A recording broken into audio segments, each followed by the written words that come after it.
ঠিক আছে। জাকির ভাই হচ্ছে গিয়ে আগে থেকে এখানে কেকের বিজনেস করে, তো সে যেহেতু প্রথমে আসে অবশ্যই অরিজিনালই হয়, অর্থাৎ পুরাতনই হয়। আর পুরাতন চালের ভাত বলে, এটা তো আমরা সবাই জানি না। তো আমার এইটুকু বিশ্বাস আছে, আমি যখন এই আগারগাঁওতে দোকান দিই তখন কোনো হাঁসের দোকান ছিল না, একদমই ছিল না, অর্থাৎ আমিও শুরু করি।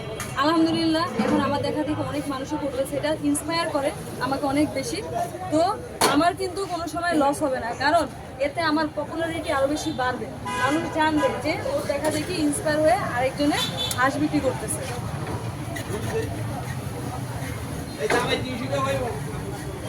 আপু এত কথা কিভাবে বলেন?